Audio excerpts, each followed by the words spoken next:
Hello everyone and my dear subscribers. In today's video, I'll be comparing between the two support classes released up until now in Lostark, Bard and Paladin. I can't say which is better because that is the judgment for you to keep to yourself. However, I hope to provide you with some info for those of you who want to main a support class and are weighing between the two options. So I'm going to compare the two classes largely within the following features: the buffs, the shields, and the heals. Let's start right away with the buffs. So there are three types of buffs you can give to your party which are stackable: the debuff, the party attack buff, and then the identity buff. Both supports have 10% debuff skills, which are skills that will put like defense debuff on the enemy for a certain number of seconds. I would say the 10% debuffs on the enemies are pretty much constantly maintainable on the enemy boss for both classes. And then each class has two party attack buffs which cannot be stacked on top of each other. So the attack buffs for both classes have to be used at least 8 seconds apart because that's how long the buff is maintained for. These are the two 21% attack buffs for a Paladin. The party members within 24 meters range from you will get this buff.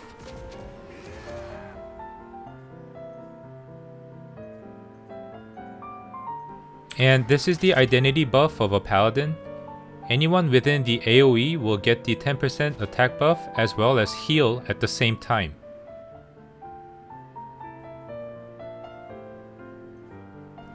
The heal from Paladin was compared to the campfire heal until the specialist engraving was newly added. With the addition of engraving, the heals from Paladins actually became noticeable and effective even.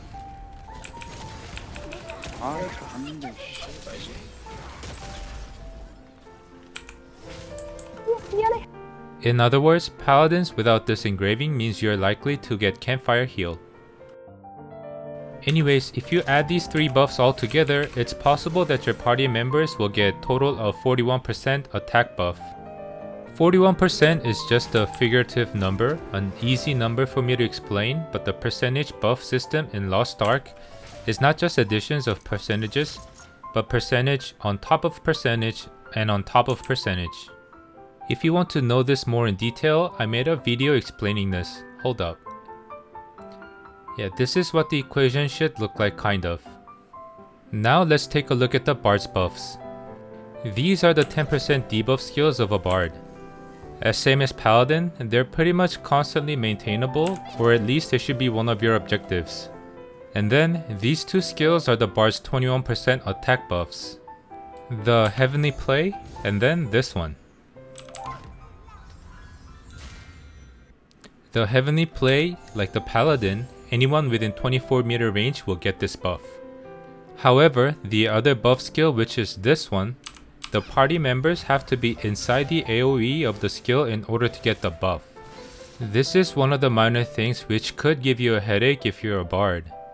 Because if you go into a raid, usually there will be 3 other classes which will consist of back attack classes, head attack classes, range classes, and all sorts of mix. Majority of classes will mainly DPS from the back, and only 2 classes, Gunlancer and Destroyer, DPS from the front.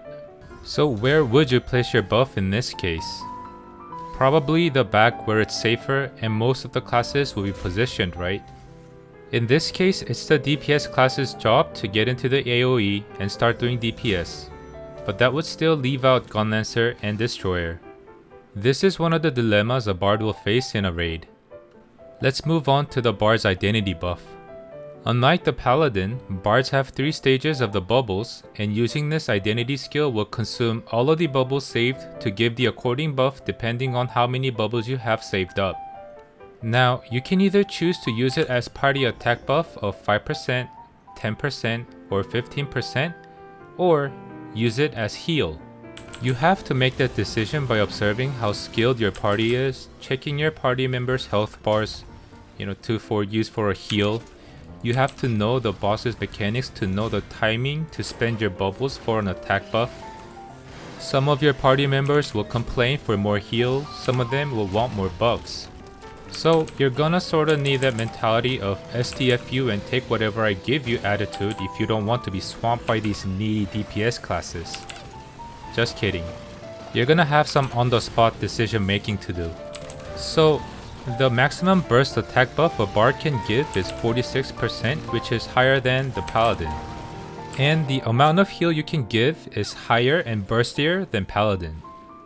But the thing is, you have to choose between the two, whereas paladin's use of identity is just to turn it on whenever you can, which is basically a no-brainer. Let's move on to the shields now. These are the shield skills of paladins.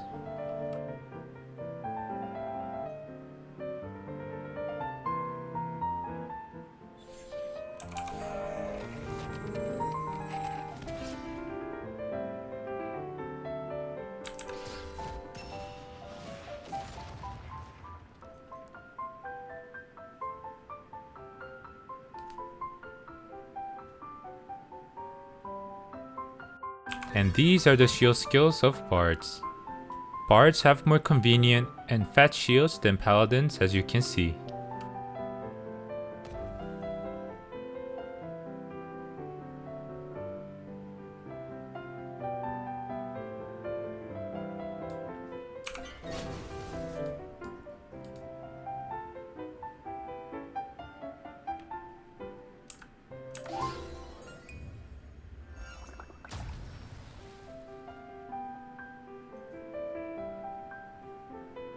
That's probably enough explanation with the shield. So let's summarize this video. Paladins have it easier to provide party attack buffs than the bards because both his party attack buffs are not AoE based. Bards can have more amounts of bursty heals or party attack buffs, and bards provide more shield than paladins. On top of that, paladins heal won't be very effective until they equip the specialist engraving. And from here, I'm going to suggest my personal view on what it could look like in the beginning stages of NAE release for the two classes. Speaking from my point of view, when I play Paladin, my goal is to constantly maintain the debuff and the party attack buff stacked at the same time as much as possible. And then turn on the identity for steady enemy patterns for maximum buff. This is really easy for paladins because the party attack buffs are not AoE based and everyone gets the buff as long as there's not a player outside the monitor somewhere. And I think this won't be too different for the NAE release. But however, the amount of heal from paladin heavily depends on how many engravings you will be able to equip. Because in order for a paladin to have effective amount of heal, these three engravings are a must. The Awakening engraving because it almost fully fills the identity gauge. Then the Blessed Aura class engraving to enable healing ability with the identity in the first place. Then the Specialist engraving to enhance the amount of heal.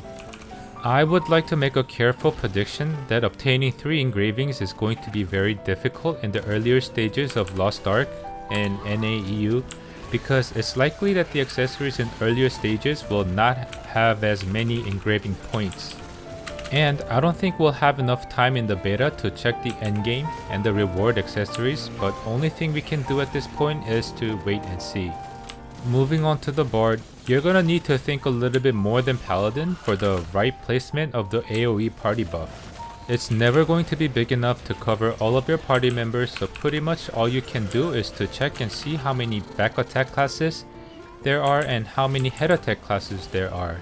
Long range classes will just have to get close if they want the buff. And of course, the boss could move outside the AoE, but there's really nothing you can do about that. I'm not sure if you've heard, but some people are saying that the Paladins are slightly better in the very endgame contents that are out in KR server. My guess for that is because the bosses will frequently move around, making this AoE party buff less effective or even useless, hence giving Paladin an upper hand to almost constantly maintain the buff.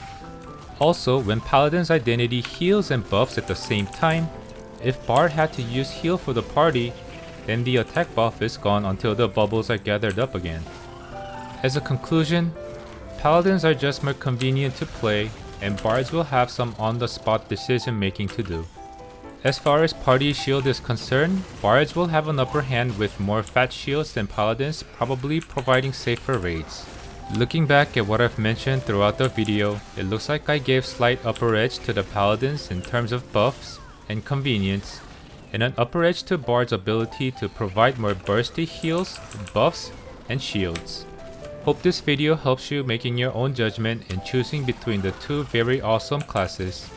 Thanks for watching and see you next time. Bye bye.